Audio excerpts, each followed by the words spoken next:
This week, sounding the alarm on sex trafficking in New York City. It is the easiest thing to get into and the hardest thing to get out of. And the teen accused of killing a dancer in Brooklyn is charged. Hate crimes impact a victim, but it also impacts the community. Right now, Fox 5's Crime in the City. Here are the crimes across the 5 boroughs. We begin this week in the Bronx, as advocates call for action in the city's sex trafficking fight. This industrial area in Hunts Point has long been known as a sex-for-sale open-air market, especially at night. But now a major coalition of groups is coming together to demand a new approach.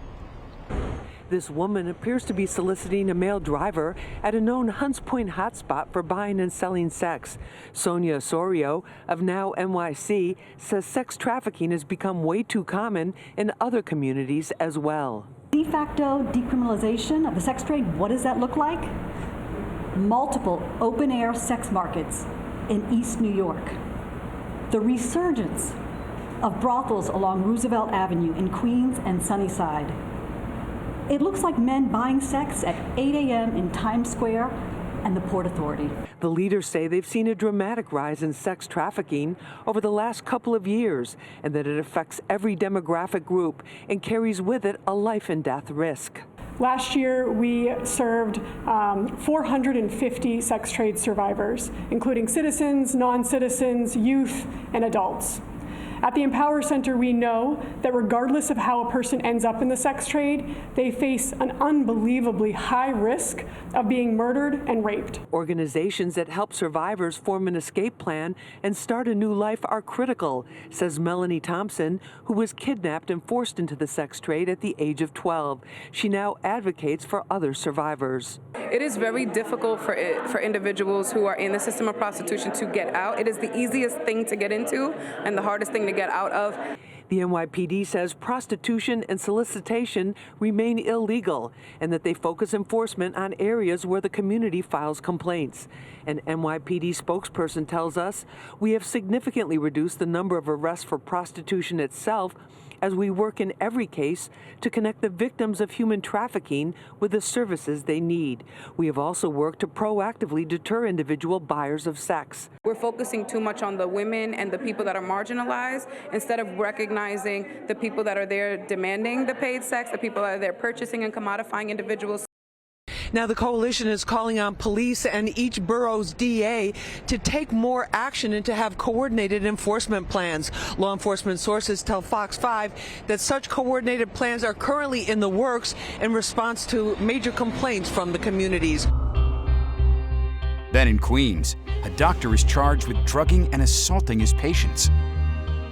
A doctor in Queens facing disturbing allegations tonight. He's charged with sexually abusing 3 patients at a Queens hospital and raping 3 other women at his home in Astoria. He's also accused of recording the assaults. Sharon Crowley talked to a lawyer for one of the alleged victims and a Queens DA and joins us live from the newsroom tonight. Sharon. Yeah, Steve and Natasha, the Queens DA telling me this doctor betrayed his patients' trust, preying on women, drugging them so they'd be incapable of fending off a sexual assault.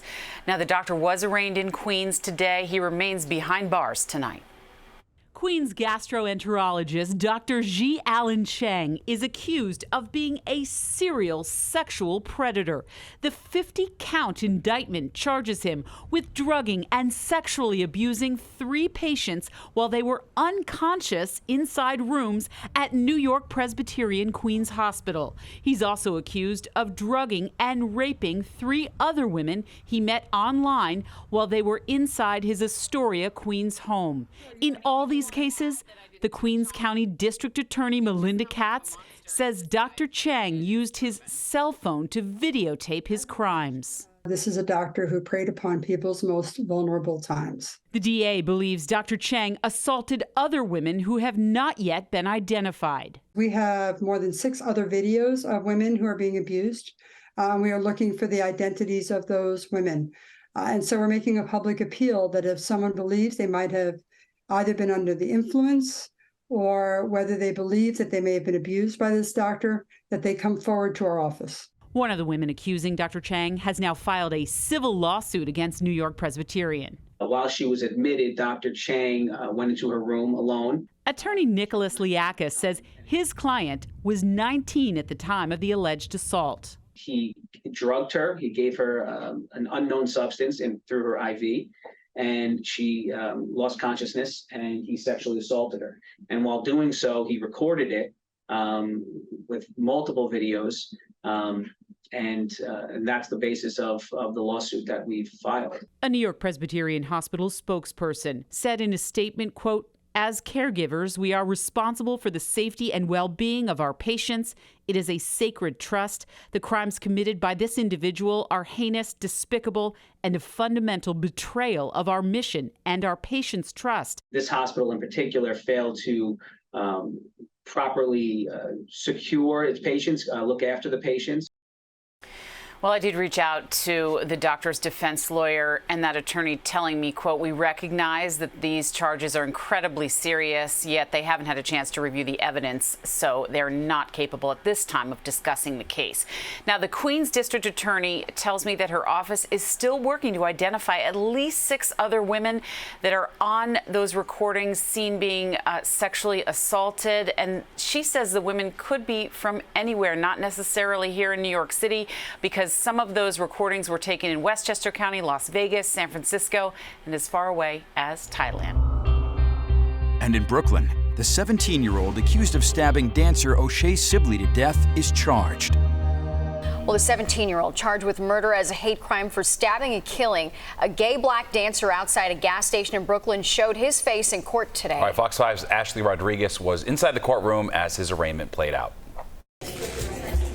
The family of Dmitry Popov walk into the Brooklyn courtroom where the 17-year-old was to be arraigned, accused of stabbing and murdering 28-year-old O'Shea Sibley out of homophobic rage. Hate crimes impacts a victim, but it also impacts the community. District Attorney Eric Gonzalez is charging the high schooler with second-degree murder and first-degree manslaughter as a hate crime, among other charges, which means Popov faces a minimum of 20 years in jail and a max of 25 to life. I strongly suspect that we're going to proceed to a trial.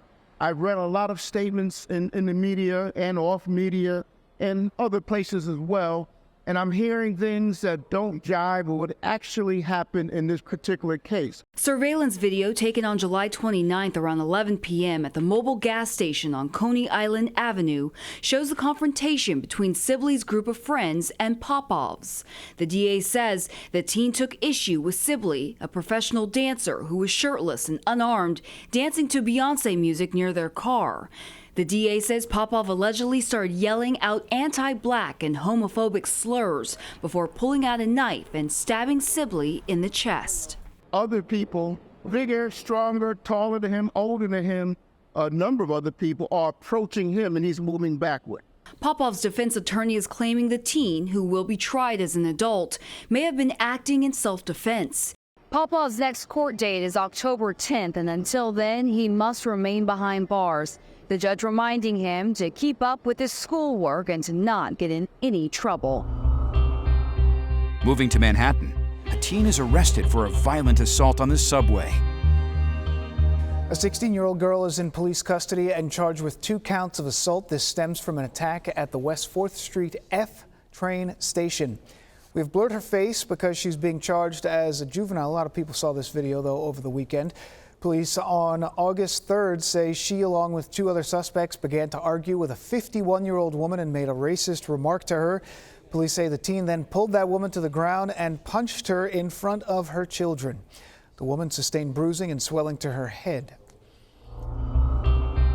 And finally, in the Bronx, do you recognize this man accused of robbing a 69-year-old woman? Police are also looking for the suspect they say robbed an elderly woman. This is out in the Bronx. We have some video here. Happened just before 1 in the afternoon near East 176th Street and Fox Street.